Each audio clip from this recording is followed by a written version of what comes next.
मानो ये कल की ही बात हो जब हम सभी ने एक साथ मिलकर ये वैचारिक यात्रा शुरू की थी। तब 3 अक्टूबर 2014 को विजयादशमी का पावन पर्व था और संयोग देखिए कि आज होलिका दहन है। एक दीप से जले दूसरा और राष्ट्र रोशन हो हमारा। इस भावना पर चलते चलते हमने ये रास्ता तय किया है। हम लोगों ने देश के कोने कोने से लोगों से बात की और उनके असाधारण कार्यों के बारे में जाना। आपने भी अनुभव किया होगा, हमारे देश के दूर दराज के कोनों में भी कितनी अभूतपूर्व क्षमता पड़ी हुई है। भारत मां की गोद में कैसे कैसे रत्न पल रहे हैं। ये अपने आप में भी एक समाज के प्रति देखने का, समाज को जानने का, समाज के सामर्थ्य को पहचानने का मेरे लिए तो एक अद्भुत अनुभव रहा है। इन 75 एपिसोड्स के दौरान कितने कितने विषयों से गुजरना हुआ। कभी नदी की बात, तो कभी हिमालय की चोटियों की बात, तो कभी रेगिस्तान की बात, कभी प्राकृतिक आपदा की बात, तो कभी मानव सेवा की अनगिनत कथाओं की अनुभूति, कभी टेक्नोलॉजी का आविष्कार, तो कभी किसी अनजान कोने में कुछ नया कर दिखाने वाले किसी के अनुभव की कथा। अब आप देखिए, चाहे स्वच्छता की बात हो, चाहे हमारे हेरिटेज को संभालने की चर्चा हो, अरे इतना ही नहीं, खिलौने बनाने की बात हो, क्या कुछ नहीं था। शायद कितने विषयों को हमने स्पर्श किया है, तो वो भी शायद अनगिनत हो जाएंगे। इस दौरान हमने समय समय पर महान विभूतियों को श्रद्धांजलि दी, उनके बारे में जाना, जिन्होंने भारत के निर्माण में अतुलनीय योगदान दिया है। हम लोगों ने कई वैश्विक मुद्दों पर भी बात की, उनसे प्रेरणा लेने की कोशिश की है। कई बातें आपने मुझे बताई, कई आइडियाज दिए। एक प्रकार से इस विचार यात्रा में आप साथ साथ चलते रहे, जुड़ते रहे और कुछ न कुछ नया जोड़ते भी रहे। मैं आज इस 75वें एपिसोड के समय सबसे पहले मन की बात को सफल बनाने के लिए, समृद्ध बनाने के लिए और इससे जुड़े रहने के लिए हर श्रोता का बहुत बहुत आभार व्यक्त करता हूं। मेरे प्यारे देशवासियों, देखिए कितना बड़ा सुखद संयोग है। आज मुझे 75वीं मन की बात करने का अवसर, और यही महीना आजादी के 75 साल के अमृत महोत्सव के आरंभ का महीना। अमृत महोत्सव दांडी यात्रा के दिन से शुरू हुआ था और 15 अगस्त 2023 तक चलेगा। अमृत महोत्सव से जुड़े कार्यक्रम पूरे देश में लगातार हो रहे हैं। अलग अलग जगहों से इन कार्यक्रमों की तस्वीरें, जानकारियां लोग शेयर कर रहे हैं। नमो ऐप पर ऐसी ही कुछ तस्वीरों के साथ साथ झारखंड के नवीन ने मुझे एक संदेश भेजा है। उन्होंने लिखा है कि उन्होंने अमृत महोत्सव के कार्यक्रम देखे और तय किया कि वो भी स्वाधीनता संग्राम से जुड़े कम से कम 10 स्थानों पर जाएंगे। उनकी लिस्ट में पहला नाम भगवान बिरसा मुंडा के जन्मस्थान का है। नवीन ने लिखा है कि झारखंड के आदिवासी स्वतंत्रता सेनानियों की कहानियां वो देश के दूसरे हिस्सों में पहुंचाएंगे। भाई नवीन, आपकी इस सोच के लिए मैं आपको बधाई देता हूं। साथियों, किसी स्वाधीनता सेनानी की संघर्ष गाथा हो, किसी स्थान का इतिहास हो, देश की कोई सांस्कृतिक कहानी हो, अमृत महोत्सव के दौरान आप उसे देश के सामने ला सकते हैं। देशवासियों को उसे जोड़ने का माध्यम बन सकते हैं।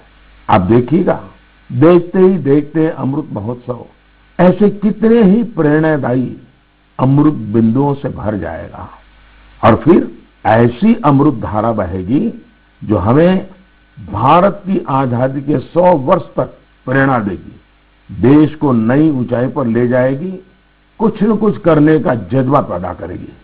आजादी की लड़ाई में हमारे सेनानियों ने कितने ही कष्ट इसलिए सहे क्योंकि वो देश के लिए त्याग और बलिदान को अपना कर्तव्य समझते थे। उनके त्याग और बलिदान की अमर गाथाएं अब हमें सतत कर्तव्य पथ के लिए प्रेरित करे।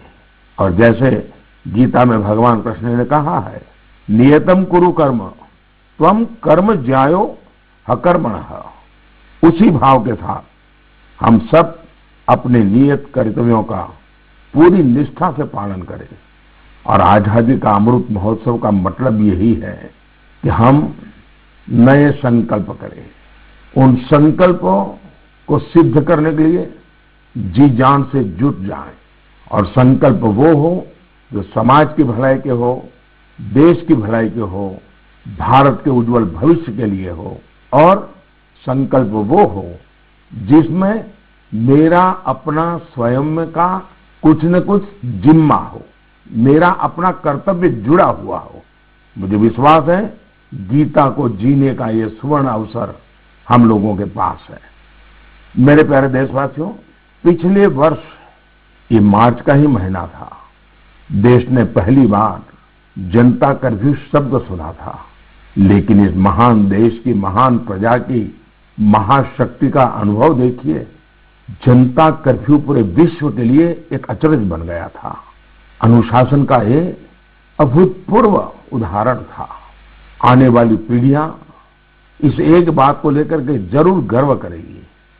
उसी प्रकार से हमारे कोरोना वॉरियर्स के प्रति सम्मान, आदर, थाली बजाना, ताली बजाना, दिया जलाना, आपको अंदाज नहीं है कोरोना वॉरियर्स के दिल को कितना छू गया था वो। और वही तो कारण है जो पूरी साल भर वे बिना थके, बिना रुके डटे रहे, देश के एक एक नागरिक की जान बचाने के लिए जी जान से जूझते रहे। पिछले साल इस समय सवाल था कि कोरोना की वैक्सीन कब तक आएगी। साथियों, हम सबके लिए गर्व की बात है कि आज भारत दुनिया का सबसे बड़ा वैक्सीनेशन प्रोग्राम चला रहा है। वैक्सीनेशन प्रोग्राम के तस्वीरों के बारे में मुझे भुवनेश्वर की पुष्पा शुक्ला जी ने लिखा है। उनका कहना है कि घर के बड़े बुजुर्गों में वैक्सीन को लेकर जो उत्साह दिख रहा है, उसकी चर्चा मैं मन की बात में करूं।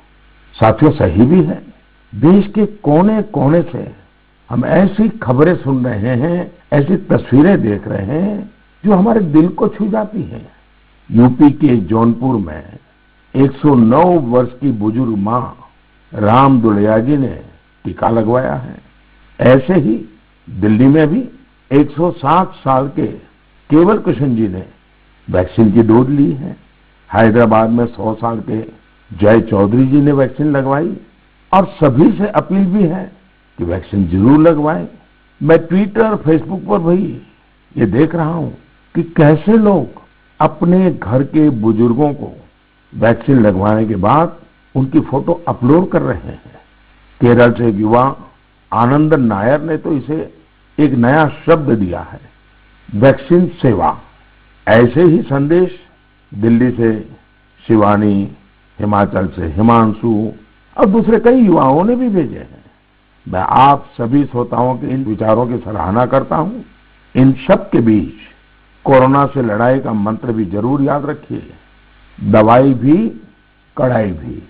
और सिर्फ मुझे बोलना ऐसा नहीं, हमें जीना भी है, बोलना भी है, बताना भी है और लोगों को भी दवाई भी कड़ाई भी इसके लिए प्रतिबद्ध बनाते रहना है। मेरे प्यारे देशवासियों, मुझे आज इंदौर के रहने वाली सौम्या जी को धन्यवाद करना है। उन्होंने एक विषय के बारे में मेरा ध्यान आकर्षित किया है और इसका जिक्र मन की बात में करने के लिए कहा है। ये विषय है भारत की क्रिकेटर मिताली राज जी का नया रिकॉर्ड। मिताली जी हाल ही में अंतर्राष्ट्रीय क्रिकेट में 10,000 रन बनाने वाली पहली भारतीय महिला क्रिकेटर बनी है। उनकी इस उपलब्धि पर बहुत बहुत बधाई। वनडे इंटरनेशनल में 7,000 रन बनाने वाली भी वो अकेली अंतर्राष्ट्रीय महिला खिलाड़ी है। महिला क्रिकेट के क्षेत्र में उनका योगदान बहुत शानदार है। 2 दशकों से ज्यादा के कैरियर में मिताली राज जी ने हजारों लाखों को प्रेरित किया है। उनके कठोर परिश्रम और सफलता की कहानी न सिर्फ महिला क्रिकेटरों बल्कि पुरुष क्रिकेटरों के लिए भी एक प्रेरणा है। साथियों, ये दिलचस्प है, इसी मार्च महीने में जब हम महिला दिवस सेलिब्रेट कर रहे थे, तब कई महिला खिलाड़ियों ने मेडल्स और रिकॉर्ड्स अपने नाम किए हैं। दिल्ली में आयोजित शूटिंग में आईएसएसएफ वर्ल्ड कप में भारत शीर्ष स्थान पर रहा। गोल्ड मेडल की संख्या के मामले में भी भारत ने बाजी मारी। ये भारत के महिला और पुरुष निशानेबाजों के शानदार प्रदर्शन की वजह से ही संभव हो पाया। इस बीच पीवी सिंधु जी ने BWF Swiss open super 300 tournament में सिल्वर मेडल जीता है। आज एजुकेशन से लेकर एंटरप्रेन्योरशिप तक, आर्म फोर्सेस से लेकर साइंस एंड टेक्नोलॉजी तक, हर जगह देश की बेटियां अपनी अलग पहचान बना रही हैं। मुझे विशेष खुशी इस बात से है कि बेटियां खेलों में अपना एक नया मुकाम बना रही है। प्रोफेशनल चॉइस के रूप में स्पोर्ट्स एक पसंद बनकर उभर रहा है। मेरे प्यारे देशवासियों, कुछ समय पहले हुई मैरीटाइम इंडिया समिट आपको याद है ना? इस समिट में मैंने क्या कहा था, क्या ये आपको याद है? स्वाभाविक है, इतने कार्यक्रम होते रहते हैं, इतनी बातें होती रहती हैं, हर बात कहाँ याद रहती है और उतना ध्यान भी कहाँ जाता है। स्वाभाविक है, लेकिन मुझे अच्छा लगा कि मेरे एक आग्रह को गुरु प्रसाद जी ने बहुत दिलचस्पी लेकर आगे बढ़ाया है।